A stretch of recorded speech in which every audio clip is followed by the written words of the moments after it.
La idea es que cada encuentro, puesto que son autores muy distintos, tenga su propio formato y su propia metodología, pero lo que coincidíamos la Biblioteca del Instituto Cervantes de Berlín y yo es que sea un formato que no sea académico y, sin embargo, que tenga un grado de concreción en el análisis, pero que también plantee preguntas enjundiosas, sin voluntad exhaustiva ni enciclopédica, pero que permitan aportar claves de lectura de la obra de los dos autores a los que queremos poner en afinidad, pero también de otras obras que puedan presentar características similares. En el caso del encuentro de hoy, como muy bien presentaba Cristina, es un caso un poquito especial en el ciclo, puesto que no se trata tanto de una afinidad como de una influencia abierta y de una apropiación de un estilo o de ciertos rasgos de estilo de la obra de Thomas Bernhard, un escritor de por sí sumamente influyente a partir del último cuarto del siglo XX y en particular en Latinoamérica y en España, gracias a las traducciones canónicas y modélicas y del que para nosotros es un maestro, para quienes traducimos del alemán, que es Miguel Sáenz. Y el propio Horacio Castellanos Moya, en un texto que sirve de epílogo a la edición que manejo, de vez en cuando enseñaré los libros para que también los podáis ver, de El Asco, dice que se planteaba efectivamente que su pretensión era imitar a Thomas Bernhard y califica a la novela de un ejercicio de estilo y una novelita de imitación. Me parece que da pie a una primera consideración interesante porque me parece importante recordar para muchos lectores que no todo el mundo ya es consciente de ello, durante la mayor parte de la historia del arte, la imitación era el criterio de excelencia en el arte. La pretensión de que una obra literaria o musical o pictórica deba ser original es una expectativa muy tardía del siglo XIX y antes del siglo XIX, pero también después del siglo XIX, para muchos creadores, la mejor garantía de aportar calidad es imitar y apropiarse los modelos canónicos ya aprobados por los clásicos. Entonces, no hay nada de peyorativo en la calificación de El Asco como novela de imitación por parte del propio autor, ni en el hecho de que yo voy a recurrir puntualmente a esa categoría, aunque propondré otras. La más neutra me parece la de apropiación, y luego, si lo desean, en el turno de preguntas, pues podríamos también dialogar, no con voluntad de decidir cuál es la interpretación correcta, pero sí de qué dimensiones del trabajo que hace Castellanos Moya con la obra de Bernhard esclarece el calificarlo de imitación, de parodia, de pastiche, de homenaje, de ajuste de cuentas, de ejercicio de estilo, una serie de categorías que se utilizan para describir esta novela, pero que a mí no me gustaría cerrar porque quiero hacer extensivo el análisis a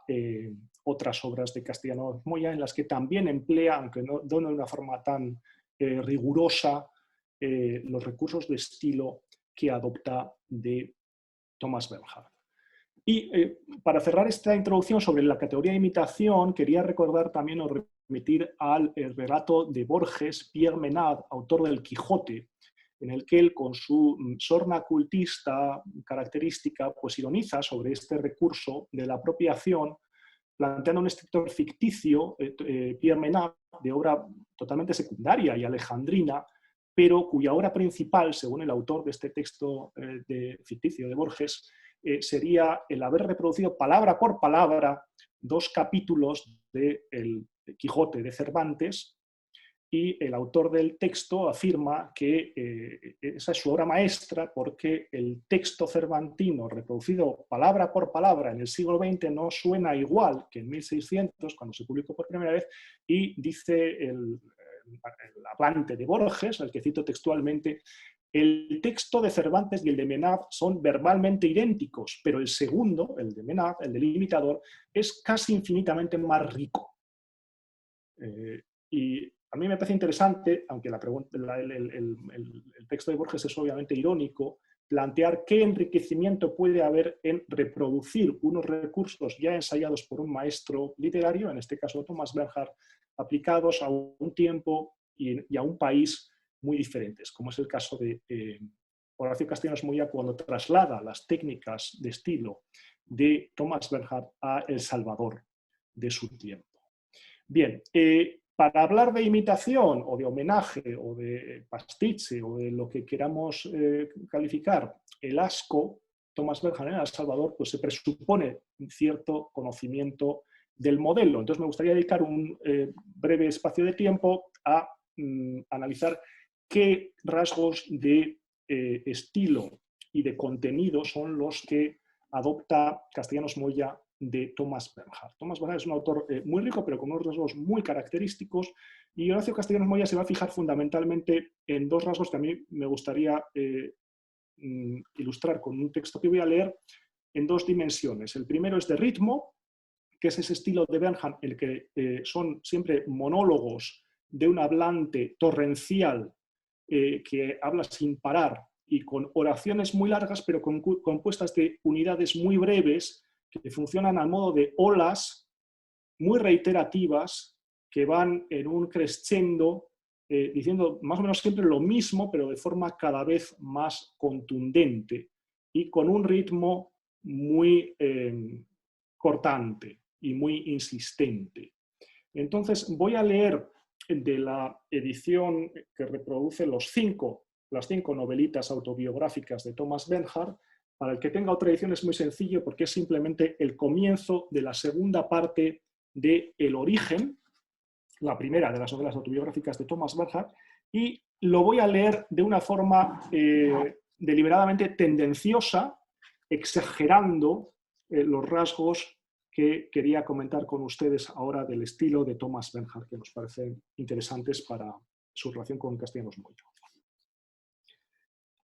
Somos procreados, pero no educados con todo su embrutecimiento. Nuestros procreadores, después de habernos procreado, actúan contra nosotros con toda la torpeza destructora del ser humano y lo arruinan todo, ya en los 3 primeros años de su vida, en ese nuevo ser del que no saben nada, solo, si es que lo saben, que lo han hecho aturdida e irresponsablemente, y no saben que, con ello, han cometido el mayor de los crímenes. Con una ignorancia y una vileza completas, nuestros progenitores, y por tanto nuestros padres, nos han echado al mundo y una vez que estamos ahí, no pueden con nosotros. Todos sus intentos de poder con nosotros fracasan, pronto renuncian, pero siempre demasiado tarde, siempre solo en el instante en que hace tiempo que nos han destruido, porque en los 3 primeros años de vida, los años de vida decisivos, de los que sin embargo nuestros progenitores como padres no saben nada, no quieren saber nada, no pueden saber nada, porque durante siglos se ha hecho siempre todo en favor de esa espantosa ignorancia. Los progenitores, con esa ignorancia, nos han destruido y aniquilado siempre para toda la vida. Y la verdad es que en el mundo nos encontramos siempre con seres destruidos y aniquilados para toda la vida, en sus primeros años, por sus progenitores, como padres ignorantes y viles y faltos de ilustración. Bien, esta es la primera página, pero sigue en este mismo tono y con el mismo vocabulario insistente, y yo me tomé la molestia, es un ejercicio que recomendaba siempre a mis estudiantes en literatura, de contar las palabras que más se repiten. Hoy en día, además, con los programas de texto se pueden hacer auténticas virguerías para ver cuáles son los elementos que más llaman la atención en un texto, y encontramos que en las 2 primeras páginas de este capítulo del origen, todo se repite 15 veces. Es una frecuencia absolutamente desaforada, 12 veces siempre y 7 veces solo, además de otras palabras igual de contundentes como nada, nunca, completa, y los participios que reitera Thomas Bernhard, porque son el leitmotiv de la novela, de destruido y aniquilado. Es decir, en este autor llama la atención no solo un uso muy característico del ritmo, con frases insistentes, sino una reiteración de términos que son casi siempre absolutamente radicales y que renuncian a cualquier voluntad de matiz o de ponderación. Siempre son términos absolutamente extremos y declaraciones categóricas que incluso se permiten excluir la posibilidad contraria, diciendo muchas veces todo lo demás es mentira, el que afirma lo contrario es un irresponsable, o negaciones radicales de cualquier matiz a lo afirmado por el hablante. Bien, si tomamos la novelita de Horacio Castellanos Moya, El asco, y buscamos esos rasgos que quería destacar como característicos de Thomas Bernhard, no son los únicos en absoluto, pero estos son los que sí que va a emplear Horacio Castellanos Moya en su diatriba personal contra su propio país, que en este caso es El Salvador,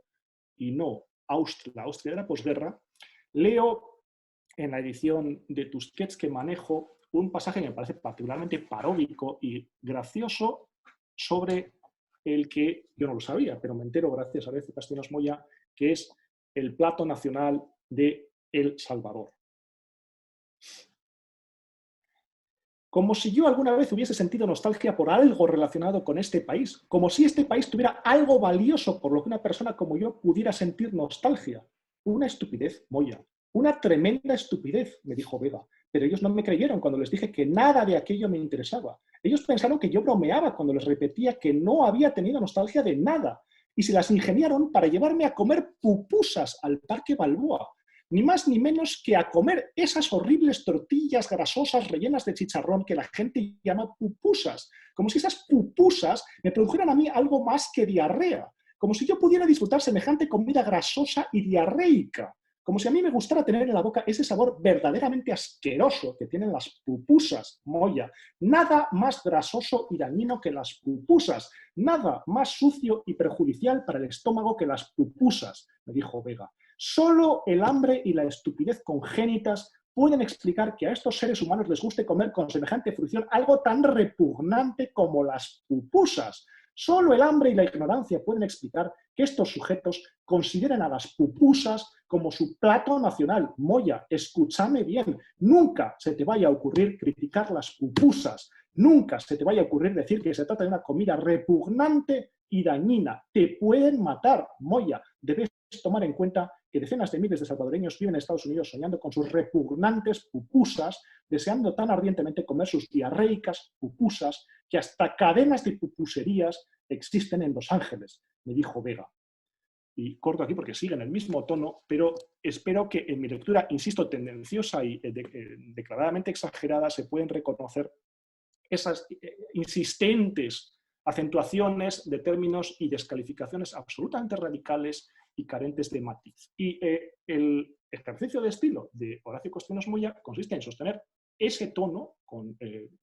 ligeras variaciones a lo largo de las 100 y pico páginas que componen esta novela, con la particularidad de que la descalificación radical del entorno en el que ha crecido el protagonista, el hablante de esta novela, el tal Vega, es El Salvador contemporáneo, y la particularidad que ahora vamos a ver, porque constituye un rasgo muy interesante a nivel narratológico de esta novela y de otras de Castellanos Moya, es que este hablante Vega lanza su diatriba en un monólogo dirigido a un personaje, el referente apelativo de la novela, que lleva el nombre de Moya y muchos rasgos del autor Horacio Castellanos Moya, porque también es escritor, y el hablante Moya se permite incluso descalificar sus novelas en su diatriba y diciéndole que cómo se le ocurre querer ser escritor en un país como El Salvador. Bien, los rasgos que he destacado, como han visto, son bastante radicales y bastante reductivos y bastante sencillos, aparentemente. Esa es una de las características que en principio puede llamar la atención de Thomas Bernhard y que lo hacen fácil de imitar a un nivel superficial, al nivel más radical y, si quieren, más estrafalario. Pero no quiero dejar de indicar que el hecho de que estos rasgos sean tan reductivos y sencillos y repetitivos y monocordes no debe hacernos perder de vista que Thomas Bernhard es un autor bastante más sutil de lo que pueden hacer parecer estos recursos más superficiales, y que los pastiches de Horacio Castellanos Moya, que se extienden a otras novelas en las que hay monólogos de personajes que más o menos hablan en esta técnica bernhardiana, con esas oleadas repetitivas y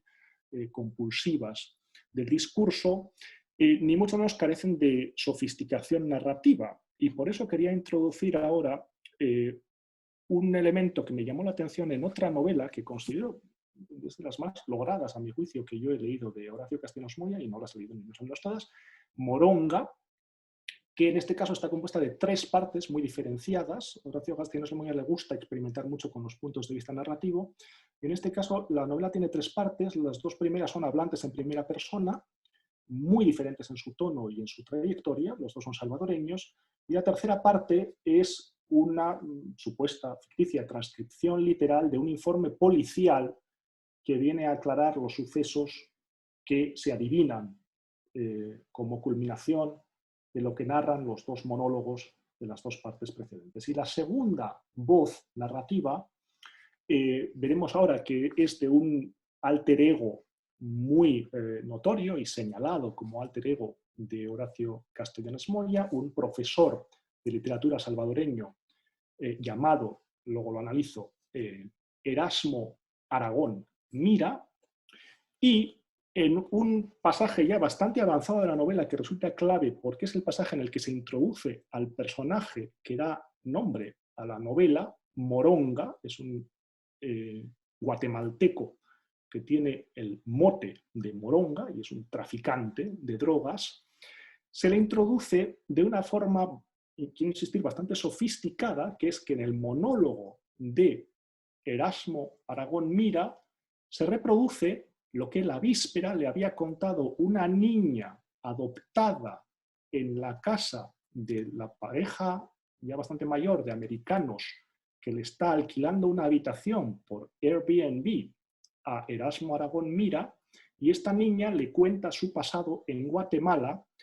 en el que juega un papel importante este personaje que luego resultará decisivo en el desenlace de la novela, que se llama Moronga. Entonces, ahora es cuando voy a hacer esta operación, que no es que sea muy sofisticada, pero la probamos por primera vez, que es compartir pantalla, y les he preparado una tabla muy sencillita para ilustrar el procedimiento narratológico. Lo he concebido simplemente como un juego de muñecas dentro de las muñecas, de las matriuscas rusas, en la que se distingue, esta es una distinción elemental en narratología, entre el tiempo desde el que se narra y el tiempo de lo narrado. Bien, el tiempo desde el que se narra no es elemental, se tiene que deducir de la tercera parte de la novela, pero podemos ficharlo con toda precisión, como lo pongo en el esquema, entre el 9 y el 13 de junio de 2010. El tiempo de lo narrado, en principio,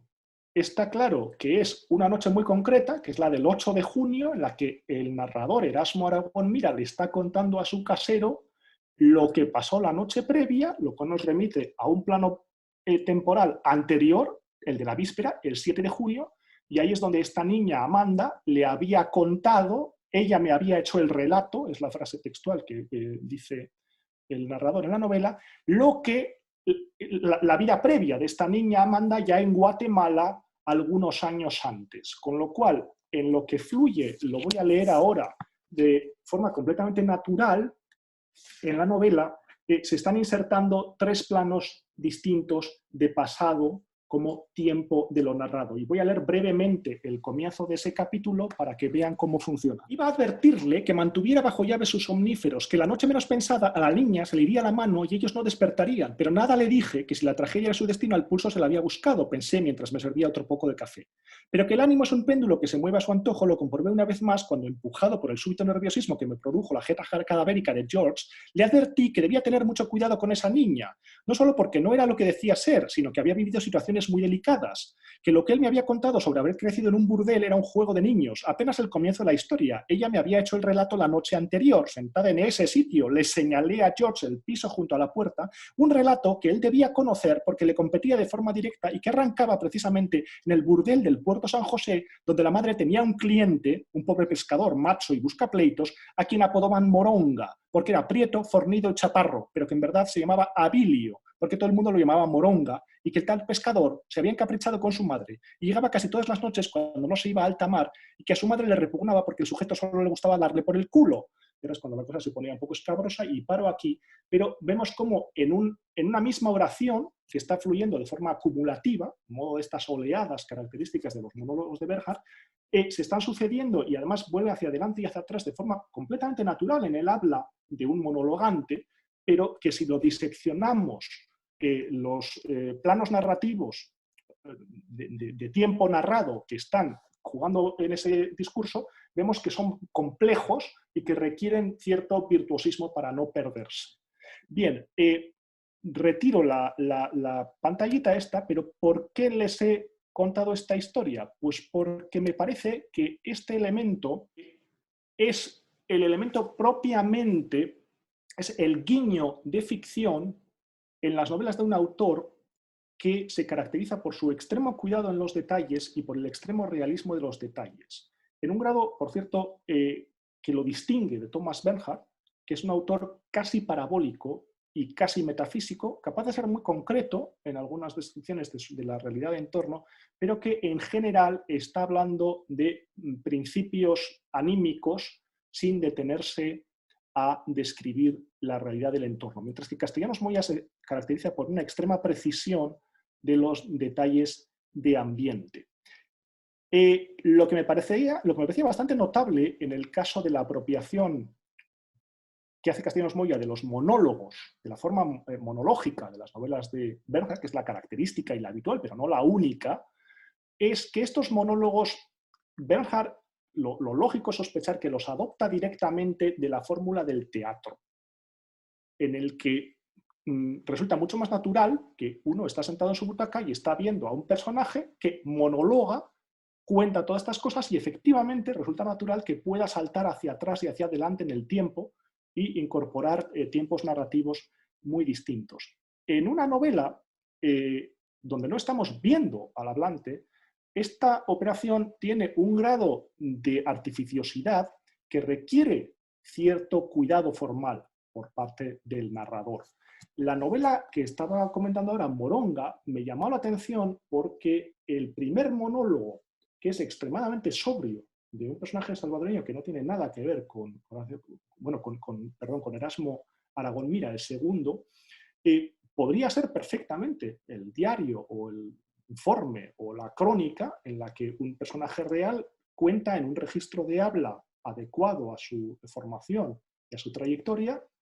esos meses de su vida que pasaron en Estados Unidos. El informe policial que cierra la novela está concebido como absolutamente realista. El lector tiene que poderse creer que eso es un informe real que además está compuesto por partes diversas, con detalles muy concretos, incluso lo voy a mostrar yo creo que se ve bastante bien, pero tiene la estructura y la división en puntos, incluso con gráficos y planos que tratan de esclarecer lo que ha sucedido en un tiroteo, en este caso. O sea, uno en principio puede creerse que es un informe policial real. Bien, el elemento más ficticio en esta novela, el que nos hace ver que se trata de una novela de ficción, es precisamente el monólogo bernhardiano de este personaje, Erasmo Aragón Mira, porque el tiempo desde el que se narra resulta un poquito inverosímil, por eso les había presentado el esquema, porque es un periodo de tiempo muy breve entre lo que está narrando y el tiempo desde el que puede estar narrándolo, porque es un periodo de solo unos pocos días antes de que suceda algo en su vida, que se ve envuelto en este tiroteo con el resultado de varios muertos, que haría absolutamente increíble e inviable que lo esté narrando con esa petulancia y con esa falta de empatía que caracteriza al narrador. Entonces, espero no estoy viéndome demasiado por las ramas, creo que me siguen. Lo que me parece llamativo en esta construcción ficticia es que tenemos que creer que hay un personaje, Erasmo Aragón Mira, que a lo largo de 200 páginas nos cuenta con todo pelos y señales lo que dijo y lo que hizo durante esos pocos días en Estados Unidos antes de que sobrevenga la catástrofe en su vida que haría absolutamente inviable ese tono tan característico. Y este detalle narratológico a mí personalmente me parece muy sofisticado. Yo a mis estudiantes siempre les decía en un texto primero analizar siempre cuál es la situación de habla. ¿Quién está hablando? ¿Para quién está hablando? ¿En qué circunstancias está hablando? ¿Y cuál es el grado de credibilidad de esta situación de habla? Y en ese sentido, Moronga me parece que introduce una situación de habla bastante más sofisticada que la de Elasco, que es muy sencilla y muy elemental, y lo decía para que no se lleve el lector la impresión de que lo que hace Horacio Castellanos Moya es un truco muy sencillo y imitar las partes más reductivas y más sencillas y más repetitivas y más imitables de un autor ya de por sí complejo. Bien, nos quedan unos 5 minutos para el tiempo que habíamos previsto y lo último que quería dejar abierto, porque sería lo interesante que pueda haber preguntas de los participantes, para tratar de elucidar qué es lo que pretende hacer o qué es lo que resulta de esta operación de apropiación de un estilo y de un tono de diatriba, de rechazo, de negativa radical de una cultura, una trayectoria, un entorno, que en este caso es el de El Salvador, y propongo como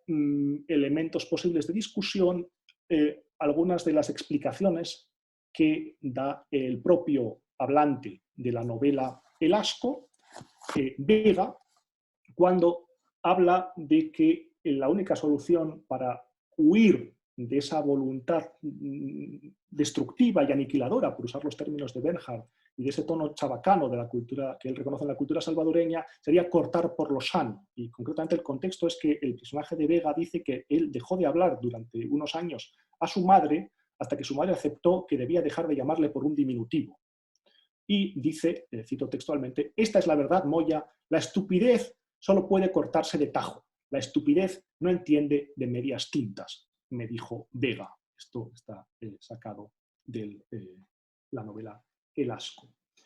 Y luego hay otro pasaje que también sería más o menos metaliterario en la novela El Asco, en la que Vega, en su diatriba contra la cultura salvadoreña, dice textualmente que aquí confunden el arte con el remedo,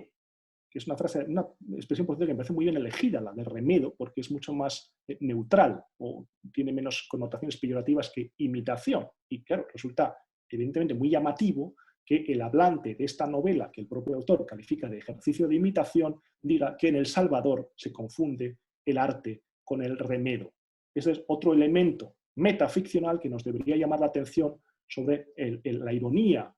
implícita en el hecho de escribir una novela de imitación adaptada a la realidad salvadoreña. Entonces, las categorías o las funciones que les propongo para discutir, si lo desean, sobre por qué puede ser interesante esta apropiación estilística serían desde la más banal, que sería el mero ejercicio de estilo para que el autor Castellanos Moya demuestre lo virtuoso que es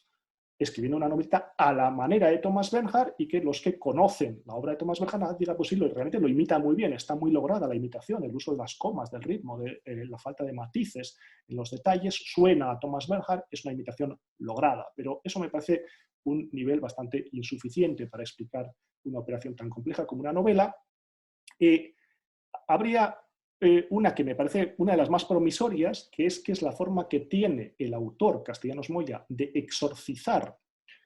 primero una serie de temas personales, biográficos y de su relación con su propio país, por supuesto, que son los temas de la novela, pero también de exorcizar la propia influencia del autor Thomas Bernhard en su obra, porque esto es un rasgo bastante habitual en la mayoría de los escritores. Los escritores no son adanes que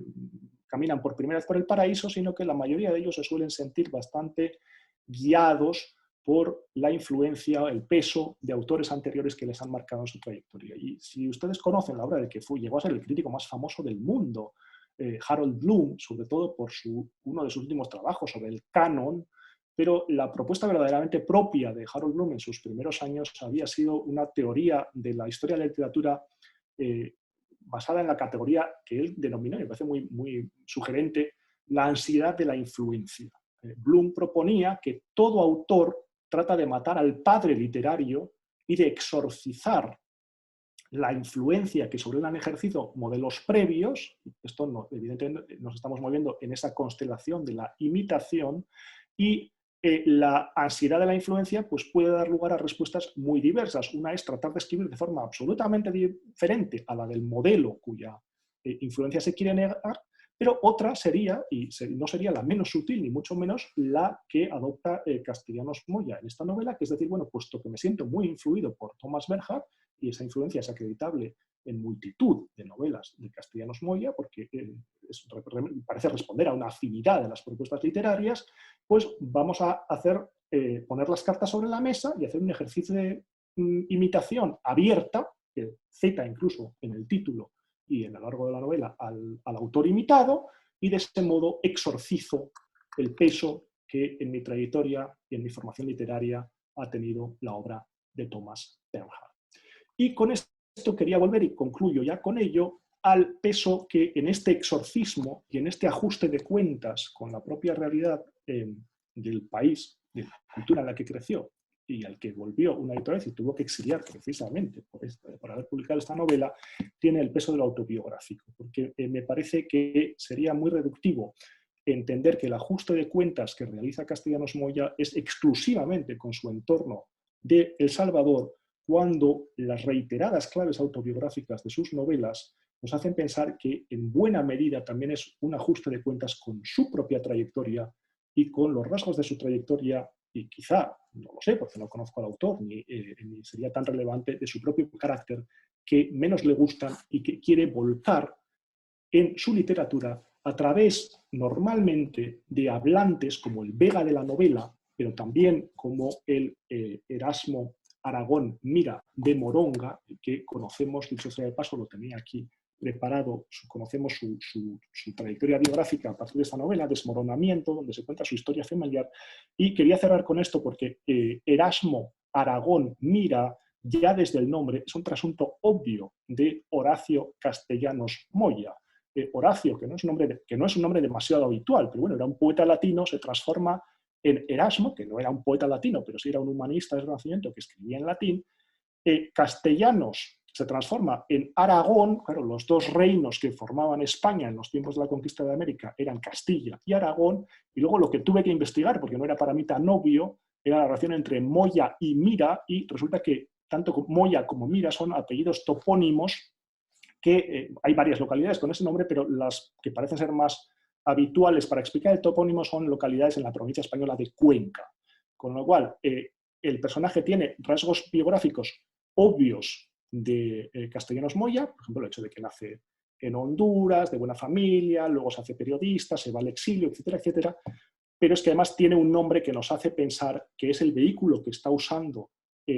Horacio Castellanos Moya para exorcizar partes de su trayectoria vital o de la herencia recibida a través de la cultura salvadoreña que menos le gustan. Concretamente, en esta última novela, creo que tiene un peso muy llamativo y podemos, si quieren, extendernos luego sobre ello, la exorcización del machismo centroamericano, en su variante centroamericana, que no es la única, ni muchísimo menos, y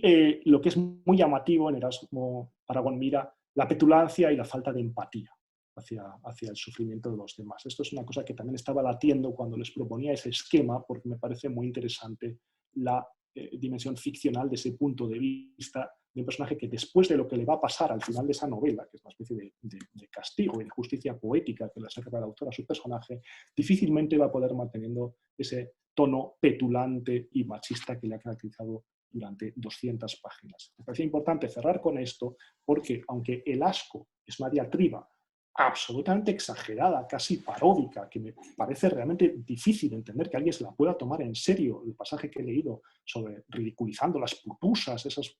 cosas grasientas y diarreicas, el que quiera ver en eso solo una crítica a El Salvador, pues tiene que ser bastante obtuso, porque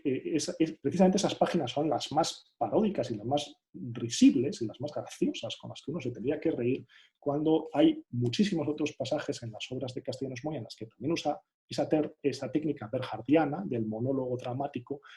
para presentarnos a un personaje que nos tiene que resultar necesariamente antipático y con cuyas diatribas y con cuyas descalificaciones difícilmente podemos simpatizar. Esto es lo que quería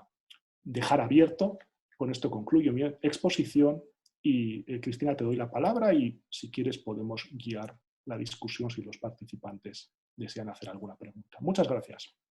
Hablas de ficción, personajes, y es que en ambos escritores solo hay eso. Hay ficción, hay personajes, no es literatura testimonial,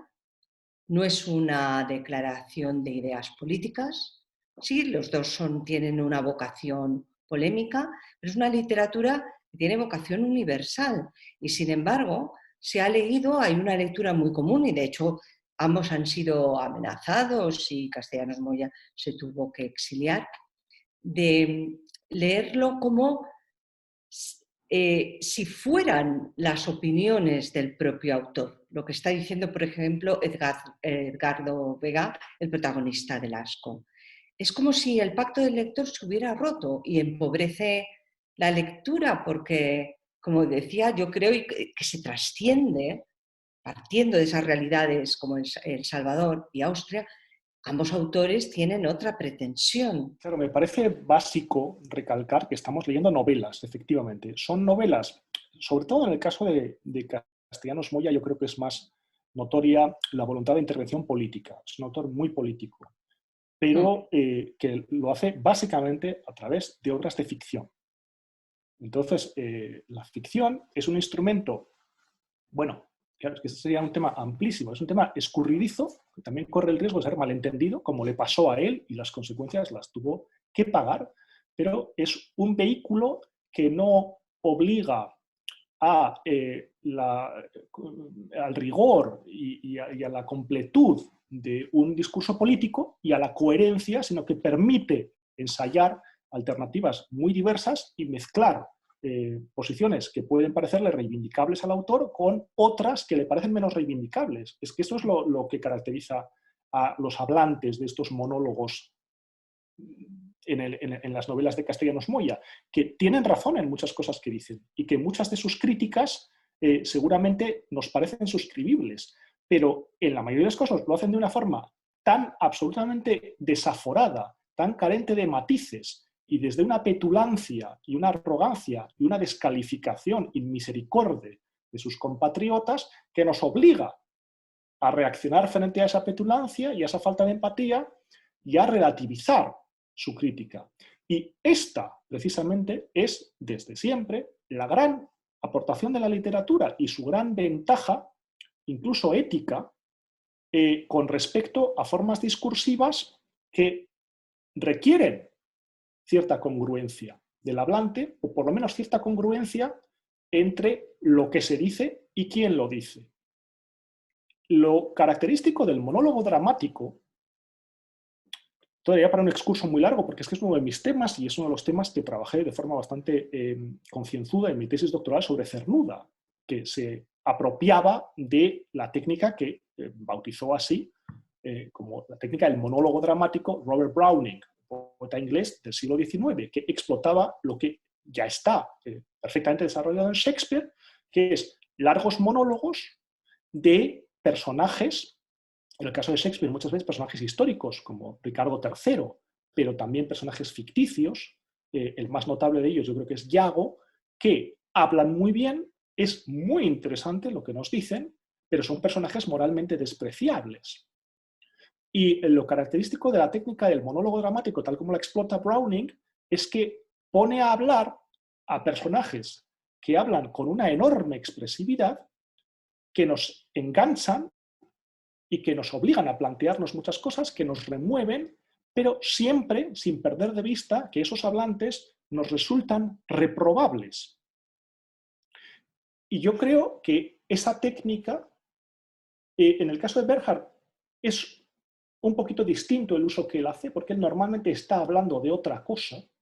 Su propuesta literaria es más parabólica que la de Horacio Castellanos Moya, que es un escritor estrictamente realista y de intervención política, pero yo creo que su gran honradez como autor político se revela precisamente en este rasgo que decías tú muy bien, Cristina, que es que las peores diatribas, las peores críticas, las peores descalificaciones de la política salvadoreña, de los políticos salvadoreños, de la cultura salvadoreña, de la educación, de las familias salvadoreñas, las pone siempre en boca de personajes que no solo no son ángeles, sino que normalmente nos resultan bastante reprobables. Y esto es insisto, una de las grandes lecciones que encierra siempre la literatura, que nos enseña que las cosas no son blancas o negras y que un hablante, aunque sea ficticio, puede ser un tipo despreciable, con el que no querríamos salir a cenar, pero sin embargo con cuyo dolor, con cuyo sufrimiento y con cuyas críticas podemos no solo empatizar y simpatizar, sino que podemos llegar a suscribir, pero nos obliga a introducir los matices y los distanciamientos que ellos no ejercen. O sea, yo creo que aquí está la sofisticación de este escritor en particular, que explota y extrema la técnica de un autor que hace de la exageración y de la falta de matices y del absolutismo en las posiciones su marca de la casa, que es Thomas Bernhard, y lo lleva a una situación histórica mucho más dramática que la de la Austria de la posguerra, que está descalificando Bernhard de sus novelas, que es la del Salvador de la Guerra Civil, con 100.000 y pico muertos y desaparecidos y torturados, y nos confronta con hablantes extremos que en la mayoría de las novelas no son la única voz narrativa en esas novelas, sino que, como en el caso de Moronga o de Desmoronamiento, o de esta otra novela que tenía aquí, donde también hay otro hablante bernhardiano, donde no estén ustedes, pero que siempre aparece confrontados dentro de la propia novela con otros hablantes, otros puntos de vista o otras técnicas narratológicas, con lo cual es una relativización añadida del tono y del punto de vista de ese hablante extremo, pero ese tono y esa descalificación y esa petulancia de ese hablante extremo es una perspectiva que el autor, por lo visto, no quiere dejar de introducir en sus novelas porque le permite canalizar esa que, insisto, lo dejo abierto, propongo como lo quieran ustedes analizar, porque no se trata de elegir la etiqueta correcta, sino de ver qué nos explica cada etiqueta que usemos en el análisis, que podemos calificar de exorcismo, de ajuste de cuentas, de diatriba, de lo que ustedes propongan, pero lo que me interesa no es la etiqueta, sino para qué sirve y qué permite hacer aflorar. Entonces, efectivamente, el principio básico, como decías, Cristina, es que en ningún caso hay que confundir la posición del autor con la de los personajes de sus novelas, y mucho menos cuando son hablantes tan desaforados como los hablantes de las novelas bernhardianas o de Castellanos Moya, pero esa posición tampoco, el hecho de relativizarla no es negarla. O sea, una vez que detectamos que este tío es un exagerado o es un machista, eso no significa que todo lo que está diciendo pierda interés, porque si no, no seguiríamos leyendo la novela. O sea, el atractivo de esta fórmula es mantenernos enganchados a una voz que nos resulta antipática y que, sin embargo, por la radicalidad de su discurso, nos hace ver dimensiones normalmente críticas que nos remueven, pero que también nos hacen darle en alguna parte la razón. Ese es el ejercicio de sutileza y el equilibrio que permite la literatura frente al tratado político o frente al artículo de periódico o otros géneros en los que decías, en los que sí que tenemos que pedirle cierta congruencia al hablante o al autor del texto. Me ha interesado mucho el asunto que has destacado, la imitación que hace del estilo de Thomas Bernhard en elementos muy concretos, ¿no? Pero también pienso que sería muy interesante, yo lo veo como lectora, no como crítica literaria, pero al leer a ambos autores, que me gustan mucho, hay elementos prototípicos muy característicos de Bernhard, de Thomas Bernhard, que no aparecen en Castellanos Moya. Es decir, que ha hecho su propio constructo. Claro. Estoy pensando, por ejemplo, en el tema de los nombres, ¿no? De los nombres propios del sobrino de Wittgenstein, ¿no? El pabellón Ludwig y el pabellón Hermann, esa nominalidad que trasciende en la lectura, que se hace casi metafísica en nombre propio. O cuando en La fuerza de la costumbre habla de Augsburg, del deseo de ir a Augsburg. Esa parte no aparece tanto, por lo menos no la he identificado yo. Pero bueno, es irrelevante. Lo único que quería decir es que entonces esa selección, esa apropiación, digamos que yo trasciende un poco a Bernhard. He olvidado a Bernhard leyendo El asco y me he metido en Moya completamente.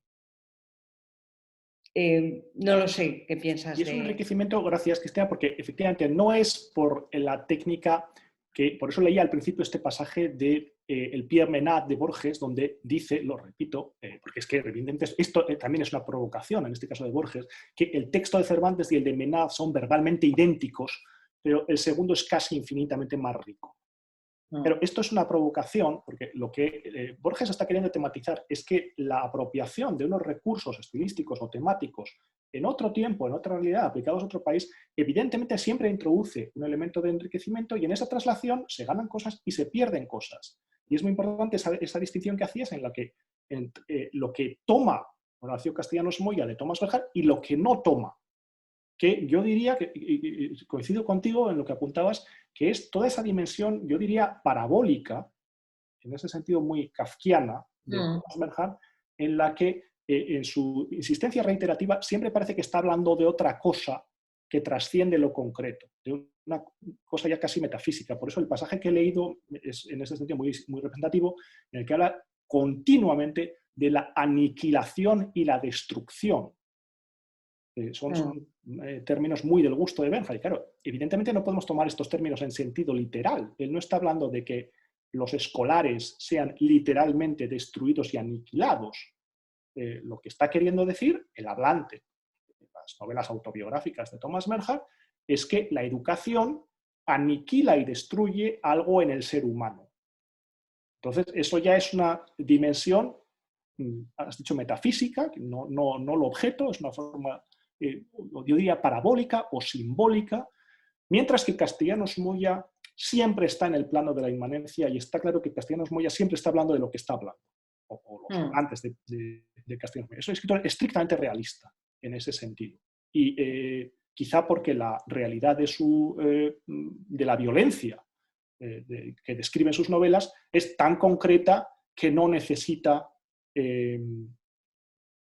ascender a ese plano metafísico y hablar de destrucción y aniquilación cuando en sus novelas estamos viendo que hay personajes que son literalmente destruidos y aniquilados, o sea, son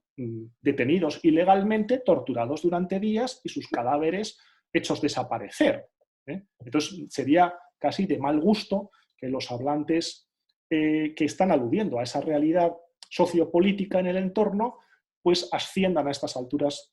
metafísicas. Con lo cual, evidentemente, la apropiación de Castellanos Moya es